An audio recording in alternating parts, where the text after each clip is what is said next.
Hello friends, welcome back to my channel smart study lecture में। चलिए friends, आज के इस नए वीडियो में मैं आपको क्लास 12 फिजिक्स के सबसे महत्वपूर्ण प्रश्न को बताने वाले हैं जो कि आपके बोर्ड एग्जाम के लिए सबसे ज्यादा इंपॉर्टेंट है। और इन इंपॉर्टेंट टॉपिक को आप बिल्कुल भी मिस मत कीजिएगा फ्रेंड्स, क्योंकि आपके बोर्ड एग्जाम में हर साल किसी न किसी सेट में पूछा ही जाता है। तो चलिए फ्रेंड्स, वीडियो को शुरू करते हैं। यदि आप हमारे चैनल पर नए हो, चैनल को जरूर सब्सक्राइब कर लीजिएगा।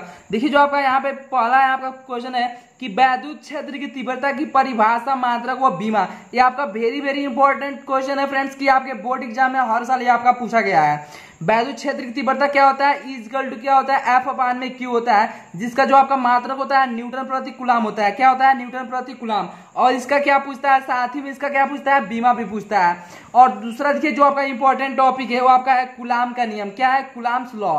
देखिए, जो आपका कूलम्स का नियम क्या होता है? एफ इक्वल टू, यानी कि दो बिंदु आवेशों के बीच लगने वाला आकर्षण या प्रतिकर्षण बल जो होता है, उनके आवेशों के गुणनफल के क्या होता है? अनुक्रमानुपाती होता है। और उनके बीच की दूरी के वर्ग क्या होता है? व्युत्क्रमानुपाती होता है। तो यदि आप इसका पूरा डिटेल्स वीडियो चाहिए तो इसका मैं आपको लिंक डिस्क्रिप्शन बॉक्स में दे दूंगा, वहां से आपको जाकर चेक करके देख लीजिएगा। यहाँ आपका तीसरा प्रश्न है कि वैद्युत द्विध्रुव आघूर्ण। वैद्युत द्विध्रुव आघूर्ण जो होता है वो आपका क्या होता है? पी बराबर क्या होता है? 2L इंटू क्यू होता है। तो देखिए, वैद्युत द्विध्रुव जो आपका आघूर्ण होता है, इसका जो आपका परिभाषा होता है क्या होता है कि इसमें आपका दो क्या होता है? बिंदु आवेश होता है।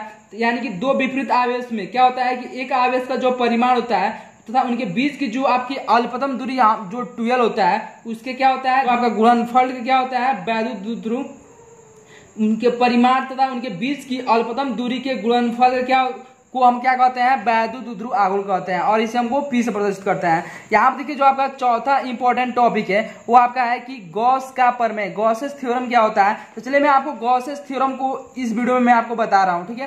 तो यहाँ पर देखिए, गॉस का प्रमेय क्या होता है कि इस प्रमेय के अनुसार किसी बंद पृष्ठ से गुजरने वाला जो आपका वैद्युत फ्लक्स होता है, उस पृष्ठ द्वारा परिवर्तित कुल आवेश का, यानी कि कुल आवेश आपका जो होता है क्यू, उसका 1/ε0 गुना होता है। यानी कि जो आपका देखिए, यहाँ पर मान लीजिए आपका एक गॉसियन पृष्ठ दिया है, इसके मान लीजिए यहाँ पे आपका कोई बिंदु O है, इस पर प्लस क्यू आवेश रखा गया है। और इससे स्मॉल r दूरी पर यहाँ पर आपका P बिंदु है, जहां पर हमको वैद्युत क्षेत्र, यहाँ फ्रेंड जो आपका प्लस क्यू आवेश है, और इससे स्मॉल r दूरी पर कोई बिंदु P है। और इससे E वेक्टर यहाँ पर आपका दिया है, और इसके बीच का जो कोण है आपका थीटा है। और यहाँ पर आपका dA यानी कि आपका सूक्ष्म क्षेत्रफल है।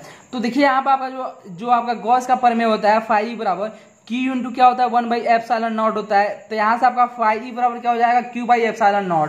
यहाँ पर देखिए, अब जब इसका हम प्रूफ करेंगे तो यहाँ पर देखिए क्या हो जाएगा कि माना कि एक बिंदु आवेश प्लस क्यू, यहाँ पर देखिए आपका एक बिंदु आवेश प्लस क्यू है, और एक बिंदु पृष्ठ अंदर वो बिंदु पर क्या है? स्थित है एक बंद पृष्ठ। यहाँ पर आपका एक बंद पृष्ठ दिया है, यहाँ पर आपका क्लोज, यहाँ पर आपका दिया है सर्कल। देखिए, यहाँ पर बंद पृष्ठ यहाँ पे आपका दिया है ओ बिंदु, ओ पर आपका प्लस क्यू आवेश रखा गया है। तो यहाँ पर देखिए, इससे r दूरी पर एक बिंदु P है, यानी कि O से स्मॉल r दूरी पर क्या है? एक बिंदु P है। और जहां E वेक्टर और DA वेक्टर के बीच का कोण क्या है? थीटा है। यानी कि जो आपका E वेक्टर और DA वेक्टर दिया है, इसके बीच का कोण क्या है? थीटा है। तो देखिए, यहाँ से हम ज्ञात करेंगे कि DA क्षेत्रफल से गुजरने वाला वैद्युत फ्लक्स। देखिए, जो आपका फाई बराबर होता है D इंटू फाई बराबर E vector into DA vector, यानी कि इसको डॉट पढ़ते हैं, इसको क्या पढ़ते हैं? डॉट पढ़ते हैं, E vector dot DA vector. और हम जानते हैं कि A vector dot B vector का जो मान होता है वो आपका होता है AB cos थीटा। यदि आपका ये दिया रहता है A क्रॉस B, यहाँ पर दिया रहता है A क्रॉस B क्रॉस, तो देखिए इसको जो हम पढ़ेंगे उसका जो आपका सूत्र होता है आपका होता है AB sin थीटा। यानी कि यहाँ पर डॉट दिया है तो AB cos थीटा, और A क्रॉस B दिया रहता है तो AB sin थीटा लेते हैं। तो यहाँ से देखिए, D फाई बराबर E vector dot B DA दिया है, D है। तो इसको हम सेम इस सूत्र जब लिखेंगे तो यहाँ से क्या हो जाएगा? EDA cos थीटा हो जाएगा। तो इसको क्या करेंगे? समीकरण नंबर 1 मान लेंगे। अब देखिए, इसके आगे क्या हो जाएगा? अब देखिए, यहाँ से फ्रेंड्स कि P बिंदु पर वैद्युत क्षेत्र की तीव्रता जब निकालेंगे, यहाँ पर देखिए आपका P बिंदु है, हम जानते हैं कि बिंदु आवेश के कारण जो वैद्युत क्षेत्र की तीव्रता का जो सूत्र होता है वो आपका क्या होता है? E बराबर 1/4πε0 Q/r² होता है। यानी कि P बिंदु पर वैद्युत क्षेत्र की तीव्रता का जो सूत्र हो जाएगा वो आपका हो जाएगा 1/4πε0 Q/r²। इसको क्या करेंगे? समीकरण नंबर 1 मान लेंगे। अब देखिए, यहाँ पे आपका देखिए, इसको हम समीकरण नंबर 2 मान लेंगे। अब देखिए, यहाँ पर समीकरण नंबर आपका 1 था कि D फाई बराबर EDA cos थीटा। तो देखिए, E के जवाब हम क्या लिख देंगे? E के जवाब देखिए हम लिख देंगे यहाँ से E के जवाब पे 1/4πε0 Q/r²। यानी कि समीकरण 1 से देखिए क्या हो जाएगा? डी फाई ई बराबर 1/4πε0 Q/r का स्क्वायर, और यहाँ से देखिए आपका क्या दिया है डी ए कॉस थीटा, तो यहाँ से हो जाएगा डी ए कॉस थीटा। इतना तक समझ में आ गया। अब देखिए क्या हो जाएगा कि संपूर्ण पृष्ठ से गुजरने वाला वैद्युत फ्लक्स, यानी कि जब इसका जब क्लोज इंटीग्रल जब निकाल देंगे, इसका इंटीग्रेशन ज्ञात कर लेंगे, तो यहाँ से आपको देखिए क्या आ जाएगा क्लोज इंटीग्रल डी फाई बराबर, यहाँ से हो जाएगा क्लोज इंटीग्रल 1/4πε0 Q/r का square D A cos theta हो जाएगा।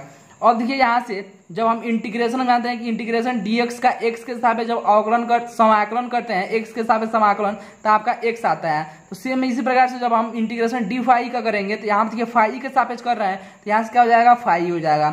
और देखिए 1/4πε0 ये आपका क्या है और q क्या है आपका कांस्टेंट वैल्यू है, तो इसको क्या करेंगे बाहर कर लेंगे, तो यहाँ से आपका बचेगा D A cos theta upon में आर स्क्वायर। अब हम जानते हैं जो आपका घन कोण होता है, घन कोण इसका जो सूत्र होता है डी ओमेगा बराबर तो आपका होता है D A cos theta by R square.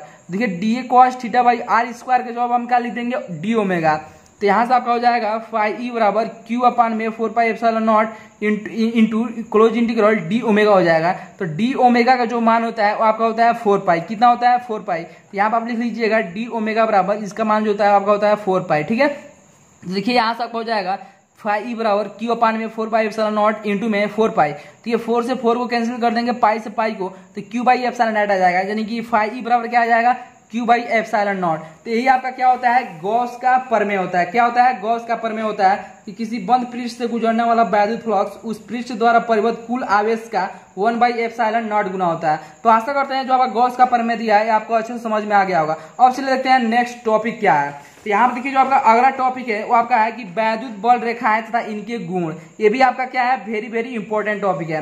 अब देखिए जो आपका यहाँ पे 6 नंबर टॉपिक है कि एक समान वैद्युत क्षेत्र में रखे द्विध्रुव पर लगने वाला बल आघूर्ण, यानी कि टाउ का मान, टाउ बराबर क्या होता है पी साइन थीटा होता है। तो इसके लिए आपका अभी क्या पूछता है डेरिवेशन पूछता है। अब देखिए 7वां दिया है कि रेखीय आवेश घनत्व क्या होता है, इसको हम लैम्डा से प्रदर्शित करते हैं। अब देखिए जो आपका 8वां दिया है कि पृष्ठ आवेश घनत्व। उसके बाद से 9वां टॉपिक है कि वैद्युत विभव की परिभाषा मात्रक व बीमा लिखिए। तो वैद्युत विभव भी बराबर क्या होता है डब्ल्यू अपान में क्यू होता है, यानी कि जूल प्रति, यहाँ से क्या हो जाता है फ्रेंड्स वैद्युत विभव भी बराबर आपका क्या होता है डब्ल्यू अपान में आपका क्या होता है भी बराबर डब्ल्यू बाई क्यू, यानी कि जूल यहाँ से कार्य का मतलब क्या होता है जूल प्रति कूलम, या इसी बोलते हैं वोल्ट। ठीक है, अब देखिए यहाँ से आपका दिया है कि सौम विभव पृष्ठ क्या होता है। तो देखिए सौम विभव पृष्ठ में क्या होता है कि इसमें समान विभव होता है। क्या होता है कि समान विभव होता है, यानी कि प्रत्येक बिंदु पर क्या होता है कि विभव का मान क्या होता है कि समान होता है।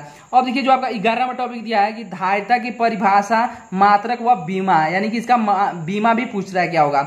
अब देखिए 12वां प्रश्न दिया है कि समांतर प्लेट संधारित्र की धारिता का व्यंजक, ये जो आपका समांतर प्लेट संधारित्र की धारिता के लिए व्यंजक होता है सी बराबर क्या होता है, तो वो आपका क्या पूछेगा यहाँ पे वो आपका हमको ज्ञात करना रहता है। तो ये भी आपका क्या है वेरी वेरी इंपॉर्टेंट है।